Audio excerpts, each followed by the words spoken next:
So, in this article about census history that I was talking about going into more in depth with, this article by the Daily Cella, and the person who wrote this, Claudia Araiza. I may be saying that wrong, but the census, every race categorization since 1790. And again, this goes into sort of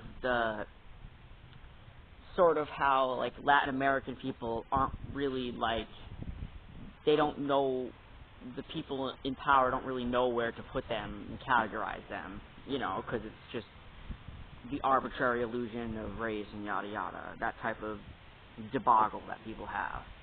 Alright, and this points out, like the birth cert did, that the census has undergone numerous changes over the past 200 years since the census had existed. Alright. With an April 1st, 2020 deadline for fast approaching for submitting the 2020 census, the U.S. Census Bureau has only received about 5 million submissions, representing about 28% of all U.S. households. One major change this year is that 2020 census form is available via phone, internet, and mail. However, one thing that did not change and still affects many Latinos in the census question about race. What affects them is the census question about race. For many of us, we simply don't fit into the race category shown in the 2020 census. Now, for people who might be of Latin descent watching this or whatever, maybe you have not received dehumanization or otherization, and you more likely you might not if you're light or whatever, you know. This is just a fact, unfortunately. Yeah, I felt bringing this up, reading an article by this Latina woman, this Latina individual. That's like saying cheese, the queso cheese. I fucking hate when people say that, so I was trying to avoid saying Latino woman. Jesus Christ, how cringe. Yeah, I think that when reading about caste history, like, Latin American issues are brought up sometimes, but it doesn't seem like the main focus. I think that anyone could probably bring up that when talking about who has it worse, it almost seems kind of petty, like a who has it worse to get the most notoriety. But that's a conservative talking point that I think is totally not valid. As much as you could take the caste history and, like, talk about anyone and be like, well, they had it bad too, and yada yada yada. This isn't. You're right. This isn't a competition. But I myself sort of forgot to talk about Latin American disparities in our world that they face. So, yeah, this is why I'm mostly reading this. Anyways, here is a look at the evolution of the race question since 1790. Alright, 1790, the U.S. Census started with an age category for free white males and free questions for numbers of free white females, number for other free individuals, and for the number of slaves. 1920, the census added some additional questions like the number of foreigners not naturalized in the the naturalization, and the second race group appeared as the number of free colored males and females. 1850, a race category appeared named color, with these options: blank if a person was white, marked B if a person was black, and marked M if a person was mulatto. Also, for free inhabitant, a new question appeared about the state or country of birth. 1860, the colored question could now have W for white and two other previous options, B for black and marked M for mulatto. 1870, other races were added, C for Chinese including all East Asians, and I for American Indian, that is Native American. And a new question also added, asking if the place of birth of the parents was a foreign country. I mean, even today, Asian people, like Chinese people, I believe, are still, like, they're still questioned if they live here, like, if they're still foreigners or not. Anyways, oh, sorry. 1880, the question about having foreign-born parents got changed to asking about the birthplace of each parent. 1990, the color question was renamed race, and additional categories were added. The options were white, black, mulatto, quadroon, octoroon, Chinese, Japanese, and Indian. Alrighty then. I believe the quadroon, octoroon, that was along like bloodline obsession, you know, when people were categorizing that based on mixture. 1900s, the race question was renamed color or race, and options were labeled as W for white, B for black, CH for Chinese, JP for Japanese, and IN for American Indian, also for Native American inhabitants. An additional form was given with specific questions about tribal affiliation. 1910. The color of race question added other race for the first time.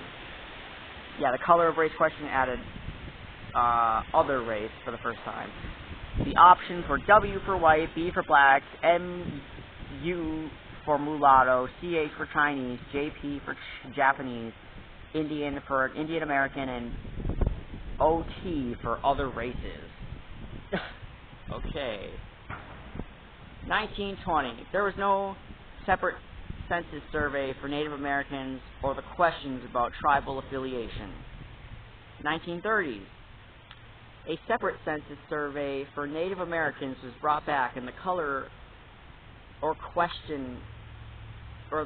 race question was added with additional categories, including Mexican as a race.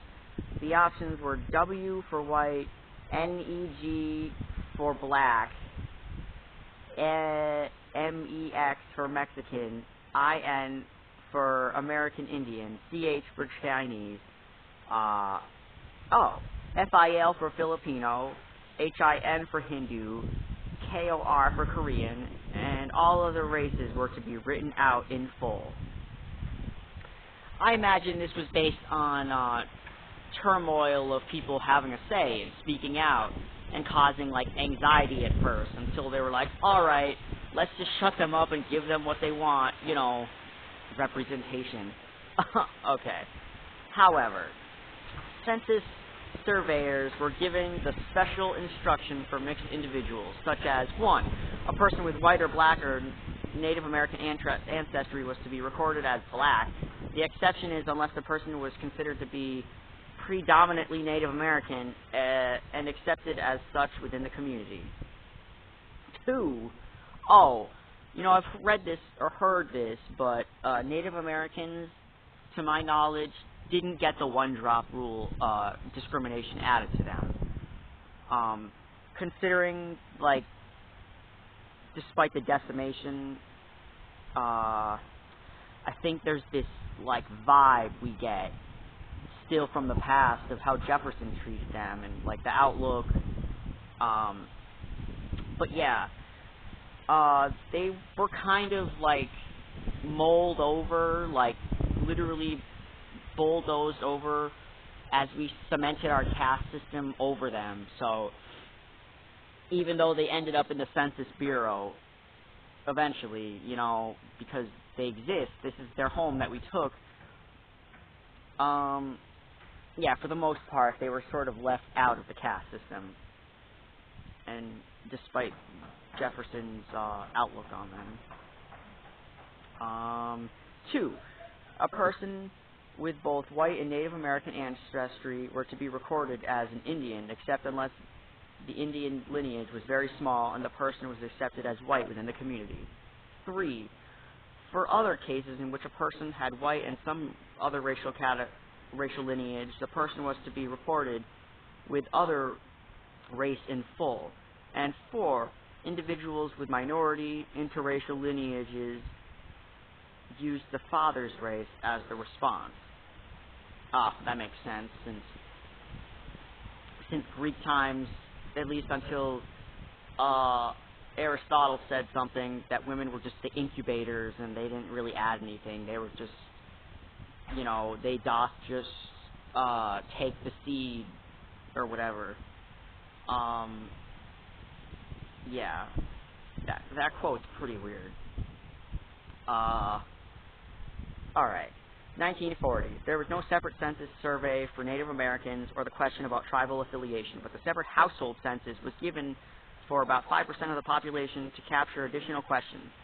The option for Mexicans as a race got removed. I mean, there's like tons of diversity in Mexico for the most part, and I think that's why the Spanish and America didn't really like Mexico, aside from the general stereotypes, but I hear things that, like, Mexico is half Native American, so I don't know if that's, like, where they went. Maybe I'm just being blind toward the fact I should know in my readings. I feel dumb. Anyway. Alright. 1950s. The color or race question was renamed race. Hindu was reclassified as Asian Indian, and Koreans was removed. Okay. Oh, probably just cramming them into the Asian category or something, I don't know. 1960s. Individuals could, for the first time, fill out the census on their own without having the census taker determine their responses, including their race. The race question was renamed color or race, and options got changed. Options were W for white, NEG for black, IN for Indian American, CH, JP, and Filipino, and part Hawaiian, Aleut, and Eskimo. Hello!